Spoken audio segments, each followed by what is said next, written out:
এক নম্বর গেট দিয়ে শুরু করছি আজকের সিলেটের কেন ব্রিজের। আর এই সিলেটের কেন ব্রিজটা লৌহ নির্মিত তৈরি হচ্ছে সিলেট অঞ্চলে। এই ব্রিজটি চওড়া হচ্ছে 18 ফুট আর লম্ব হয়েছে 1150 ফিট। এই ব্রিজ দিয়ে শুধু হুন্ডা এবং জনগণ যাতায়াত করছে। বর্তমানে দেখতে পাচ্ছেন এখানে হুন্ডা আর জনগণই আসা যাওয়া করছে। ভারী যানবাহন, ট্রাক, বাস, সিএনজি, রেলগাড়ি অথবা ভ্যান গাড়ি কোনো কিছুই চলে না। এই ব্রিজটা নাম হচ্ছে কেন ব্রিজ, যে তৎকালীন আসাম রাজ্যে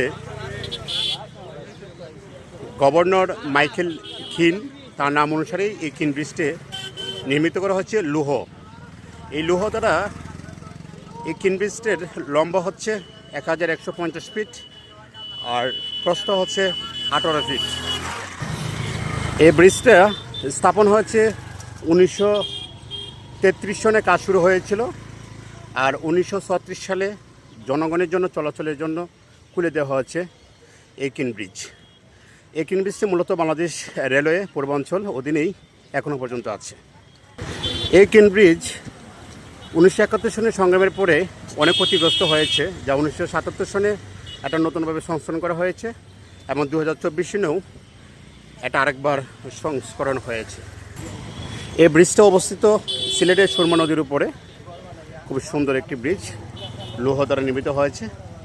আর এই নদীর উপর থেকে বা ব্রিজের উপর থেকে আপনি এই সূর্যাস্ত একদম ক্লিয়ারভাবে দেখা যাচ্ছে। এই কেন ব্রিজ স্থাপন হওয়ার পরে সুরমা নদীর এপার ওপার অনেক সুন্দরভাবে সংযুক্ত হয়েছে এবং মানুষের চলাচলের জন্য সুগম একটা রাস্তা তৈরি হয়েছে। সুরমা নদীর উপরে 90 দশকে আরও 4টি ব্রিজ নির্মিত হয়েছে, যেটা কিনা এই কেন ব্রিজের পরে।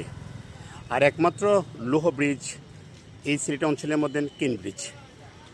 আর কেন ব্রিজে এমনভাবে স্থাপন করা হয়েছে সুরমা নদীর উপরে এপার ওপারের যে মানুষের চলে যাওয়ার বা রাস্তাটা এমন সুন্দর হয়েছে। আর দেখতে পাচ্ছেন ছোটো ছোটো বাচ্চারা পর্যন্ত এই কেন ব্রিজ থেকে অনেক আনন্দ করে যাচ্ছে। আমি যদি আপনাদের দেখে চাই এই কেন ব্রিজের উপর থেকে সুন্দর একটি দৃশ্য, যার সানসেট বলা যায় বা সূর্য অস্ত দেখা যায়। আপনারা দেখতে পাচ্ছেন এই সূর্যটা একদম একদম পানির উপর থেকে বা নিচ থেকে আপনি যেভাবে মনে চাচ্ছে এইভাবে দেখতে পারবেন। আমরা দেখতে পাচ্ছি বিকেলবেলা সূর্য অস্ত যাচ্ছে।